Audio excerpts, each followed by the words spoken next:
Ayaw daw niya sa Senado. Oh, ayaw niya maging senador, guys. Di interesado sa Senado. Rodi Duterte urged to run for Davao Mayor in 2025 and Sara's VP in 2028. Hindi na kayo naawa kay Digonggong. Alam niyo mga kotsero, itong mga tao nakapaligid kay Digonggong, kung tinatawag ni Senator Amy na demonyo yung mga nakapaligid kay PBBM, mas demonyo tong mga nakapaligid kay Digonggong. Alam niyo, mga kotsero, ilang ano na lang, isang uod na lang ang paperma dyan. Pagpahingahin nyo na yung matanda. Diyos ko naman. Pagpahingahin nyo na. Tanda. Kawawa naman yung matanda. I mean, kahit hindi na ako supporter ni Digonggong ngayon, pero tao pa rin naman ako. Marunong maawa. Diyos ko.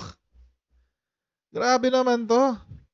Former President Rodrigo Duterte might stage a comeback in his bailiwick Davao City instead of running for senator in 2025 despite faring well in voter preference surveys.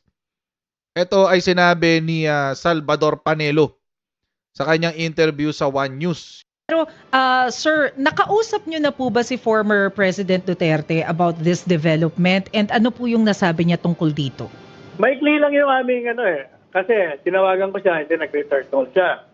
Sabi ko sa kanya, Mr. President, alam mo ba na nag-resign na si Inday? Did she consult you or did you know about it? Ha? Yun? Ha? Sabi niya, hindi naman ako nagtataka na hindi ko konsulta si Sara. Kaya ever since naman, hindi siya nagkukonsulta. She has her own. Ay, iniwala kayo doon, hindi alam ni Digong na magre-resign yung anak niya. Parang hindi yata ako naniniwala doon, guys. Na hindi niya alam na magre-resign yung anak niya. Alam niya yan. Alam niya yan. Posibleng hindi. Posibleng hindi. Paano hindi niya malalaman yan? Eh siya nga ang nag-oath taking ng mga tao sa hugpong ng pagbabago dyan sa Davao City.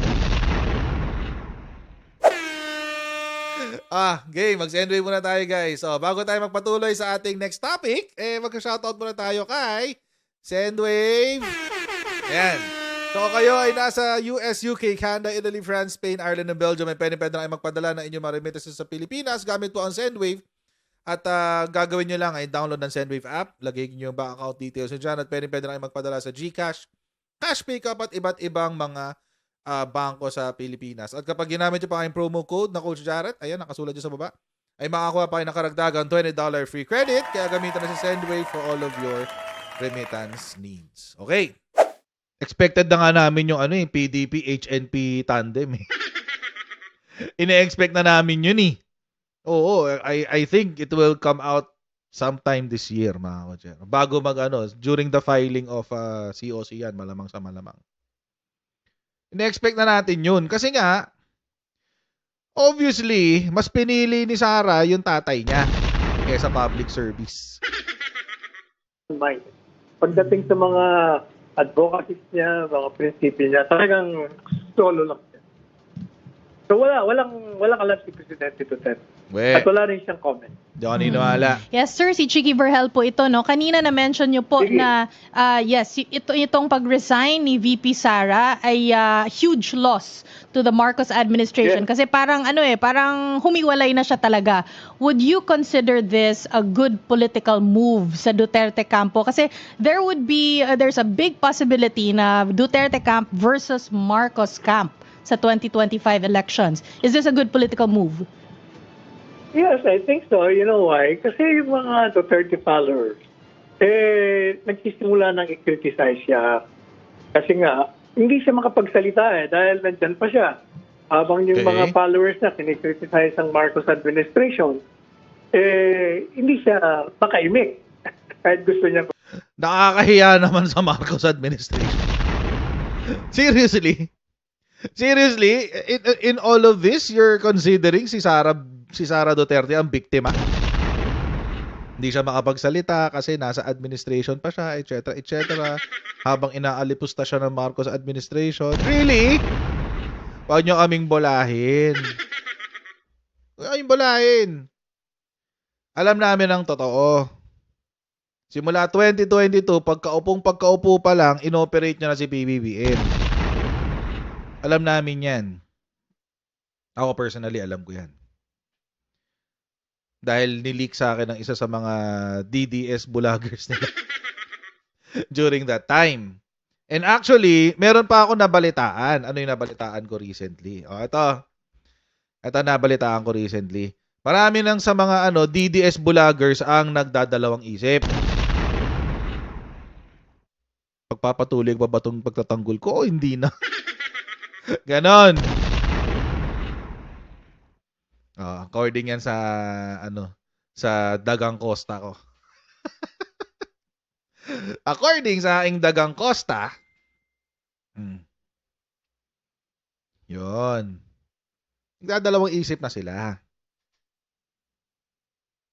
Bakit? Kasi nga, ang hirap talaga suportahan ni Digongong ngayon. Ang hirap. Ang hirap suportahan ni Digongong. Sobra.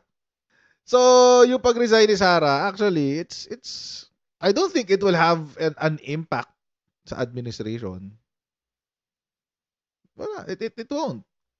It won't have an impact. Kasi magkakaroon ka lang ng impact if you contributed a lot. Magkakaroon ka lang ng impact kung malaki ang contribution mo.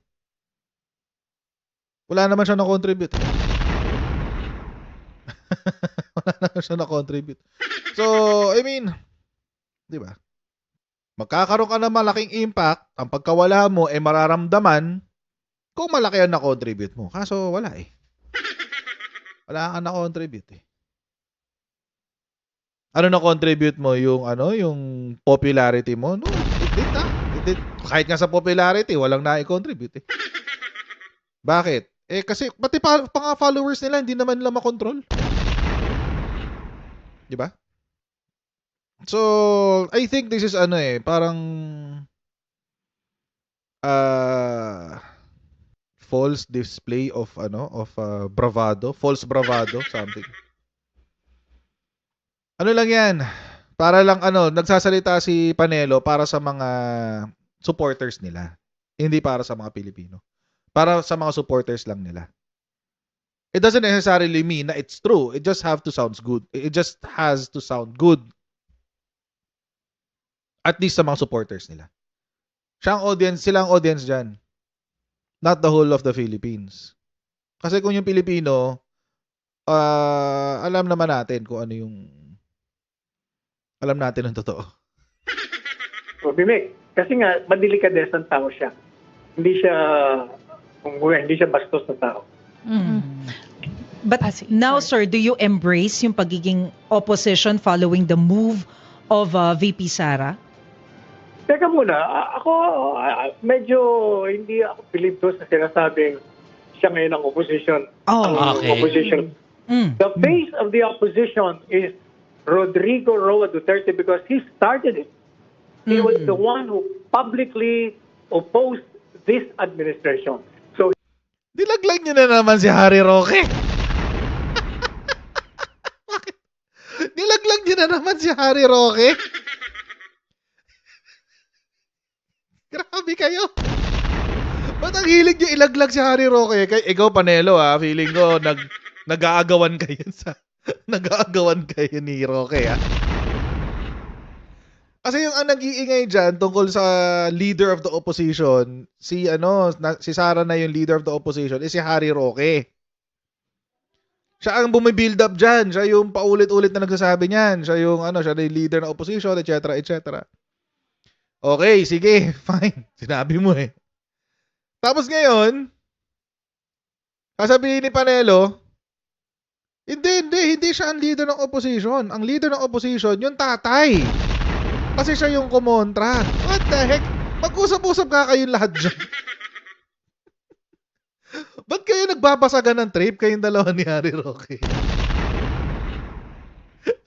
ang hilig nila magbasagan ng trip, promise. Si Duterte daw ang face ng opposition kasi siya daw yung unang kumontra. Oo, yun daw. So siya daw ang face of the opposition. Mga kakotsero, again, it just validates yung dati na nating sinasabi.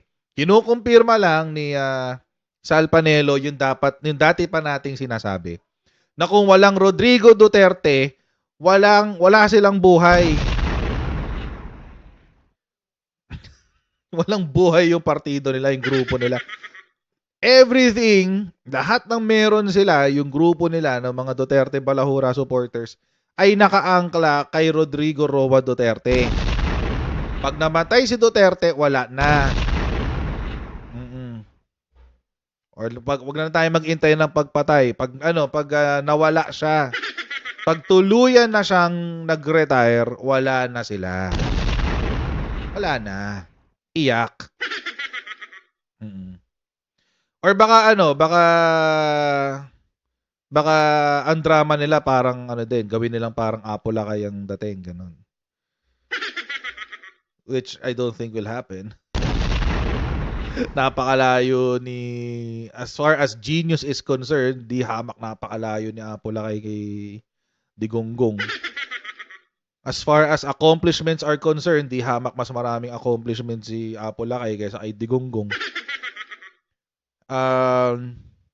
As far as As far as patriotism is concerned, pagmamahal sa bansa is concerned, hindi hamak mas mahal ni Apolacay ang bansa kaysa kay Digonggong.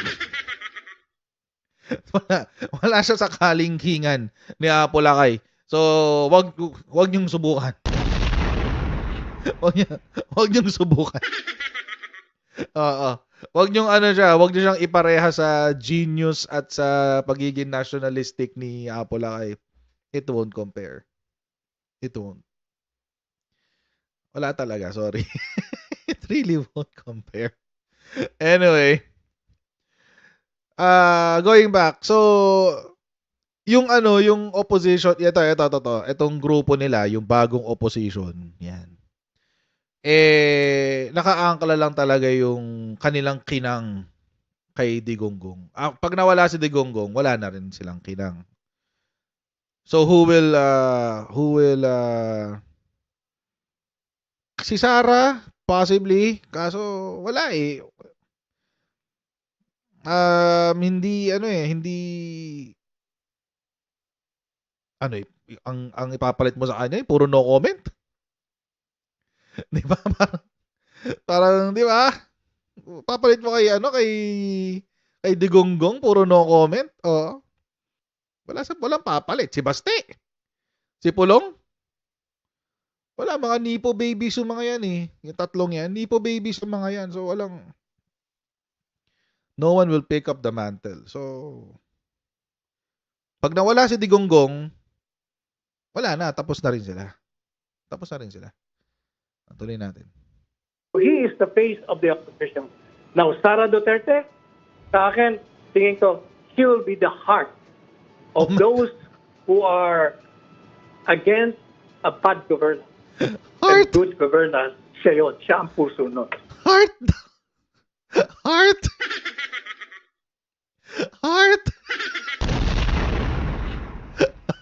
Siya nga, heartless eh. Tawagin yung heart. Sinabi nga ni Sara, siya heartless eh. Tapos sabihin niyo siya yung heart ng opposition. Alangya kayo. Gagawin yung heart. Gagawin yung heart yung heartless. Ayos. Ang galing-galing niya. Heart ang wala. Natakot. Lalagyan niya.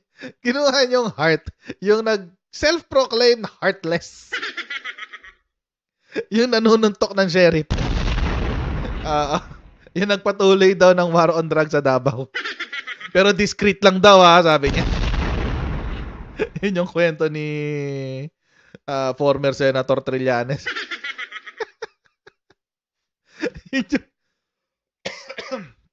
Yun yung kwento ni former Senator Trillanes.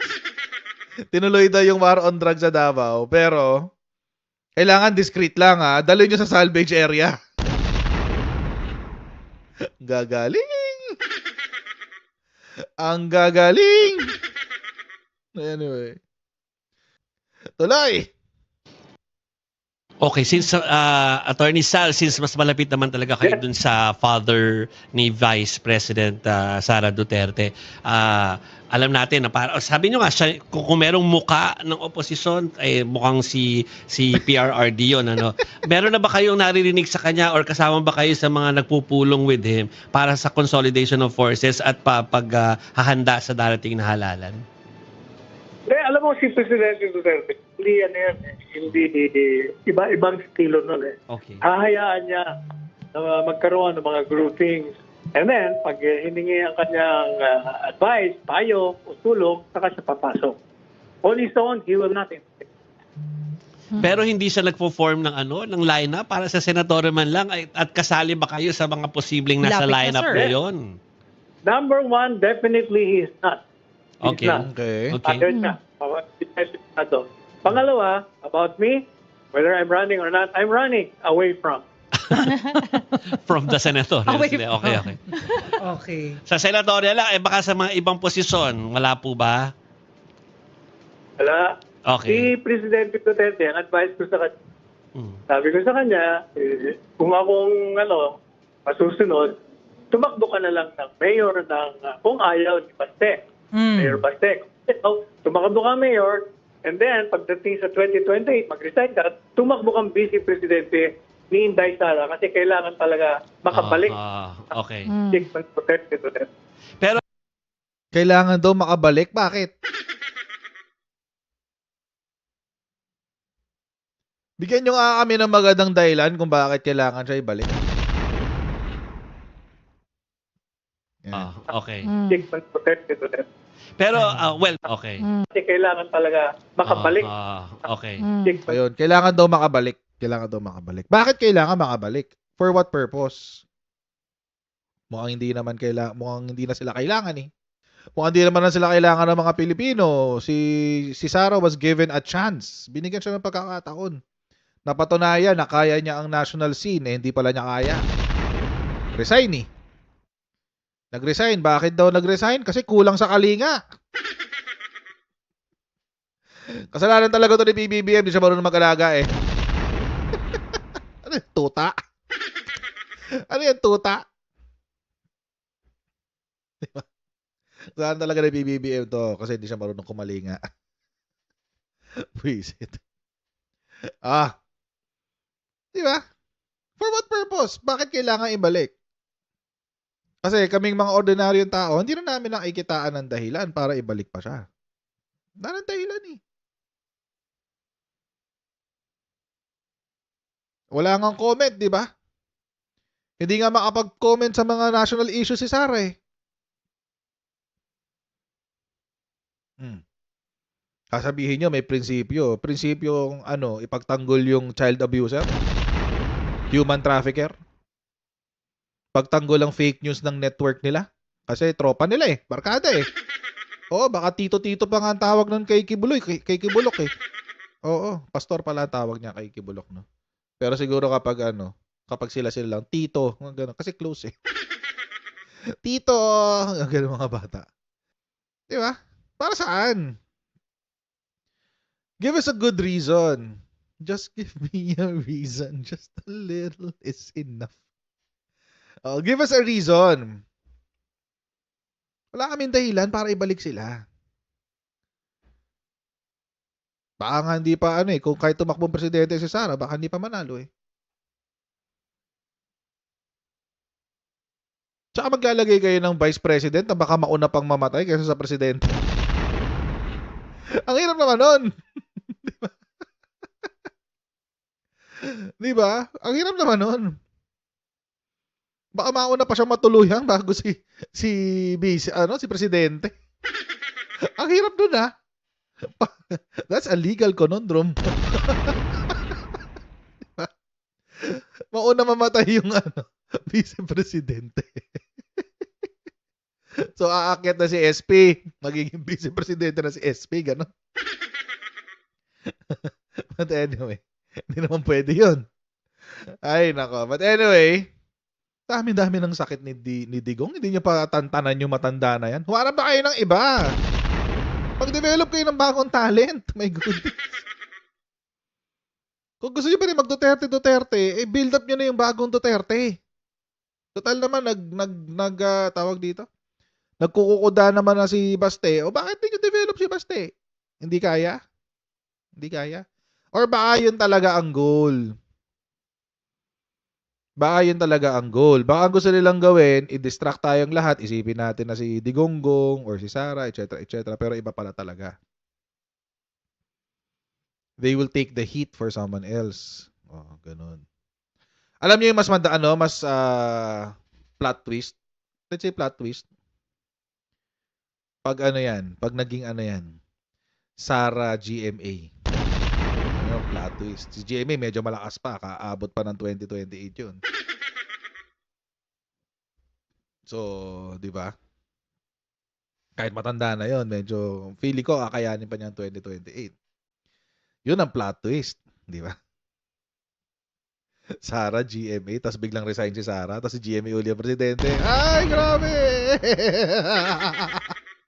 Plot twist! Diyos ko! Hindi natin alam, guys. Pwedeng Amy Sara ulit. O pwedeng Marcos Duterte ulit, pero Amy Sara. 'Di ba? Tapos pag let's say kaso risky 'yun. Mas ano pa mukhang mas pasok pa yung Sara Amy or Sara GMA. So, hindi ko alam, no. I mean, I'm just thinking, nag-iisip lang naman ako diyan. Naglalaro lang ako ng possibilities. It's possible. Malakas-lakas pa si si GMA eh. So, baka yun ang plot twist. Kaya tahimik si GMA, di ba? Wala masyadong drama-drama si GMA. So, baka ganun. Di ba? So, hindi natin alam. But, whatever the case may be, basta ako personally, I won't impose it on you kasi kayo yan eh. I mean, desisyon nyo yan eh. Ako personally, basta Duterte and their allies, wag na. Pero ako lang yun. Bahala kayo magdesisyon kung gusto nyo. Pero ako yun. Duterte and their allies. May mga common friends din kasi sila eh. So, limbawa, si Gibo. Common friends yan eh. Common friend yan ng Marcos tsaka Duterte eh. But let's see. Kung ganun, Duterte and allies, parang wag na lang. Kayo na lang. Huwag nyo na akong kumbinsihin dyan. Anyway, tuloy natin to. Duterte. Pero, follow up lang doon, Attorney Sal. Medyo nababanggit sa mga survey yung pangalan po ni PRRD sa senatorial eh. So wala bang ding pag-uusap tungkol doon sa possibility na yon? Hindi siya interesado, sinabi Okay. niya na. Oh. So hihintayin natin kung matutuloy yung sinasabi ni Attorney Sal na local. Local muna. Okay. Local muna. Okay. Sige po, marami pong salamat sa inyo, Attorney Salvador. Hindi ako naniniwala doon. Sinabi na ginawa na ni Digonggong yan before eh. Di ba nung tumakbo siyang presidente, sabi niya, hindi ako interesado na magpresidente. Hanggang last day ng filing ng COC, bigla siyang nag-file for president. So, hindi na ako naniniwala doon. Si Sara, ganun din. Di ba? Sabi lang niya, tawag dito, nagpe-pray pa ako, ganyan-ganyan, pero hindi ako interesado, ganyan-ganyan. Pabebe style. Oo. So, all of a sudden, biglang nag-file ng COC for VP. So, hindi natin alam. Ako, mga kotsero, I doubt na hindi siya tatakbo. Tatakbo yan. Kasi kailangan nilang buhayin yung kanilang political Kailangan manatiling buhay kahit naghihingalo na yung kanilang political influence. Kasi whether we like it or not, they still have 20%. At kailangan masatisfy yung political cravings ng 20% na yun para maging relevant sila. Ganun lang kasimple yun. Pero, for what position, we don't know yet. Hindi pa natin alam yan. Let's see. Pero, kung ano man yan, kung national or local, Feeling ko magna-national siya. Kasi, naalala ko dati, may sinabi si GMA na nilaglag ni Digong. Minsan talaga hindi na nag-iisip to si Digong kapag nagko-comment pag nagsasalita Ang sabi niya, pag daw nanalo siyang senador, wala naman daw siya ibang gagawin. Uupo lang daw siya doon. So, yun daw yung sinabi sa kanya ni GMA. So, medyo okay, sige. But let's see. Buhay pa kaya siya noon sa 2025? Most probably, we don't know. Pero feeling ko talaga magsesenador yan kasi malakas siya sa survey pagdating sa senator. At kailangan niyang itayo ang bandera ng Duterte sa Senado.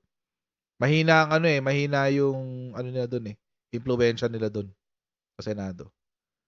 Paano? Ilan lang sila? Si Tolentino, Padilla, go. That's about it.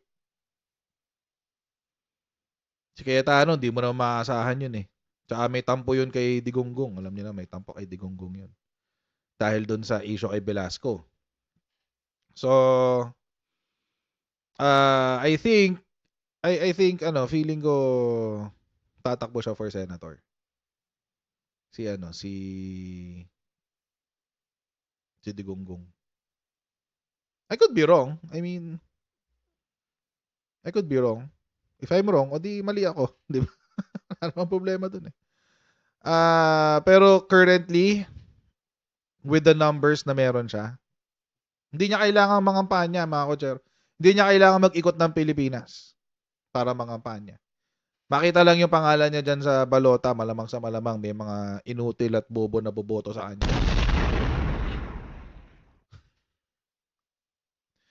So yun. They need to survive at least hanggang 2028. So yun ang purpose ni Digong. Siya ang magiging tawag dito, life support ng mga DDS until 2028. After 2028, wala na, na yun. Dispose na. Tapos na. Tapos na ang purpose mo. You're done. So, wala na, i-dispose na sila. I-dispose na siya doon. Diba? Kung buhay pa siya. Kung buhay pa siya noong mga panahon na yun. Kung hindi man, God forbid, kasi kailangan pa niyang pagbayaran yung pinagagawa niyang krimen. Kung hindi man, I think gagawin siyang hero of the DDS. Ganon. The likes of Cory Aquino, the likes of Ferdinand Edralin Marcos, etc. The likes of Ninoy Aquino. So, ganun yung mangyayari sa kanya. They cannot survive without Digong. Hindi mabubuhay ang partido nila kung walang Duterte. So, kailangan nila si Digonggong. Kailangan nila siya. Wala silang choice. Maraming pong salamat sa inyong patuloy na pagsuporta po sa ating channel. Huwag niyo pong kalimutan mag-like, mag-share at mag-subscribe sa ating Coach Jared YouTube channel at pa-follow din tayo sa ating Facebook page. Jared po dito ang pangalan para lagi updated sa mga ganap sa ating channel. And I'll see all of you in our next live stream. God bless everyone. See you next time, guys. Bye!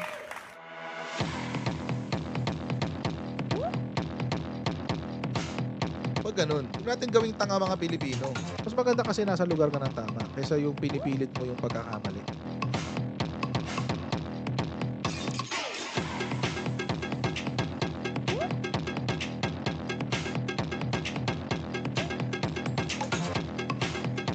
Are they willing to go that far? Hindi makakalimutan ng Pilipino yan hanggat di nasasagot niya.